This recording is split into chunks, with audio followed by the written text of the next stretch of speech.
मेवात की बदहाली की जुबानी कौन सुनेगा, क्योंकि आए दिन खूनी रोड जिसे हम कह रहे हैं उसके लिए मेवात के युवा, मेवात के समाज सेवी और मेवात का हर एक नागरिक ये आवाज़ उठा रहा है, सरकार से गुहार लगा रहा है कि साहब कम से कम हमें बिजली नहीं दे पा रहे हैं, हमें पानी नहीं दे पा रहे हैं, कम से कम हमारी जानों को तो बचा लीजिएगा।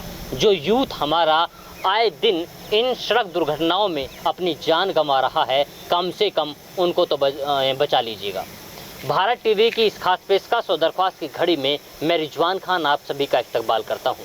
आज हम लोग बात कर रहे हैं उसी खूनी रोड के बारे में जो पिछले कई सालों से लेकर के लगातार मेवात का हर एक नागरिक, हर एक जिम्मेदार शख्स ये चाहता है, सरकार की कानों में ये आवाज़ डालने की कोशिश कर रहा है कि जो खूनी रोड है उसे 4 लेन किया जाए, क्योंकि जिस तरीके की ज़रूरत मेवात की है, अगर उन ज़रूरतों को पूरा कर दिया जाए तो शायद मेवात वालों को कोई शिकायत ना तो सरकार से रहेगी ना प्रशासन से रहेगी।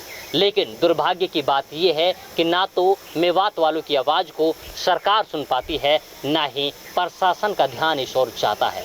और सबसे बड़ी बात यह है कि मेवात वाले जब भी कोई आवाज़ उठाते हैं तो वाजिब आवाज़ उठाते हैं, और वाजिब आवाज़ का कोई असर सरकार पर नहीं पड़ता है, ना ही देखने को मिलता है। हाँ, उलूल जुलूल की बातें ज़रूर हो जाएंगी। उलूल जुलूल की बातें अगर हो जाएं तो सरकार बड़ी जल्दी उनकी ओर तवज्जो फरमाती है और उनको लेकर के कानून भी पास कर देती है और पूरी तरीके से आर्मी की सेना भी मुस्तैद करने के लिए बातें कर देती है। आर्मी की सेना के बारे में हम बात कर रहे हैं, IRB, इसके अलावा जो अलग अलग जगह आर्मी के कैंप बनाए जा रहे हैं उनके बारे में। वैसे ये तो आप जानते ही होंगे कि आर्मी की कितनी ज़रूरत मेवात को है, IRB की ज़रूरत कितनी मेवात को है। क्या इसके बिना मेवात का गुजारा नहीं हो पाएगा? क्या इसके अलावा मेवात सुरक्षित नहीं हो पाएगी? ये मैं आप सब से सवाल कर रहा हूँ, अपने मेवात के सारे भाइयों से, अपने मेवात के जितने भी जिम्मेदार नागरिक हैं और जितने भी नेता लोग हैं, उन सब से मैं सवाल यही कर रहा हूँ कि क्या वास्तव में अगर आर्मी का कैंप मेवात इलाके में लगता है या फिर IRB की बटालियन यहाँ पे छोड़ी जाती है या फिर इनकी सुरक्षा के लिए मुस्तैद की जाती है, क्या यही हमारा विकास है? क्या वास्तव में इसी से हमारी सुरक्षा होगी? क्या ऐसा हो रहा है मेवात में जिसको लेकर के हमें आर्मी की ज़रूरत पड़ रही है? क्या वास्तव में जो हमारा पुलिस प्रशासन है वो नतमस्तक है यहाँ की चोरी डकैती या फिर यहाँ पर जो हो रहा क्राइम है उसको रोकने में? खैर, मुझे लगता नहीं है, क्योंकि जिस तरीके से पुलिस प्रशासन लगातार मुस्तैदी के साथ काम करता है वो आपको दिखाई दे रहा है। इसलिए मैं ये कह रहा हूँ कि अगर हाँ, इस बात में बुराई नहीं है कि अगर आप हमारी सुरक्षा के लिए सेना यहाँ पर मुस्तैद करवा रहे हैं, हमें हमारी सुरक्षा के लिए आर्मी दे रहे हैं, तो ये बहुत अच्छी बात है। लेकिन साहब, इसके साथ साथ आपको ये भी ध्यान रखना होगा कि जिस तरीके की अज्ञानता, अशिक्षिता और साथ ही साथ अनपढ़ता मेवात इलाके में फैलती जा रही है, उसे जड़ से ख़त्म करने के लिए हमें अच्छे स्कूल चाहिए, अच्छी यूनिवर्सिटी चाहिए, जिससे मेवात का युवक, मेवात का नौजवान पढ़ कर के ये दिखा सके कि हाँ, हम भी देश के लिए कुछ कर गुजरेंगे। इसके अलावा मेवात वालों के लिए जो मूलभूत समस्याएं हैं वो है बिजली, पानी की। देखिए, पीने के लिए पानी नहीं है, उजाले में रहने के लिए बिजली नहीं है, तो भाई क्या विकास हम लोग कहेंगे?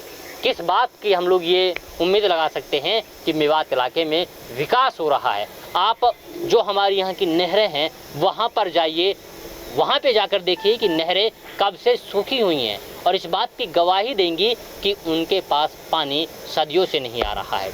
इसके अलावा अगर आपको ज़मीनी हकीकत जाननी है तो आप गाँव में जाइए, गाँव के लोगों से बात करिए और उनसे पूछिए कि आपको क्या चाहिए।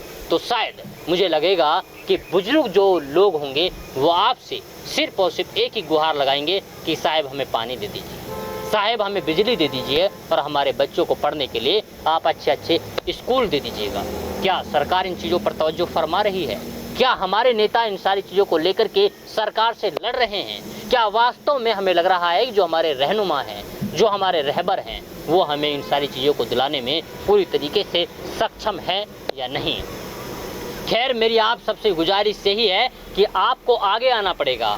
मेवात के हर नौजवान को अपनी लड़ाई लड़नी होगी और मेवात के जितने भी समाज सेवी हैं या फिर ये समझते हैं कि हाँ, हम मेवात के हुकूक के लिए लड़ रहे हैं, तो आइए और आगे लड़िए और सरकार से सवाल करिए कि हमें आर्मी के साथ साथ यूनिवर्सिटी चाहिए, पानी चाहिए, बिजली चाहिए और हमें शिक्षा के लिए बेहतर स्कूल चाहिए। और अगर आप ये नहीं मांग सकते तो आप चुप रहिए और आपकी सिर्फ और सिर्फ बदहाली यही है, आपका विकास बिल्कुल नहीं हो सकता है, क्योंकि बोलने के लिए हमारे पास हिम्मत नहीं है और हम सरकार के सामने अपनी चीज़ों को नहीं रख सकते। उलूल जुलूल की बातें तो हम लोग कर लेते हैं, लेकिन मुद्दे की बात, विकास की बात शायद हमसे नहीं हो पा रही है।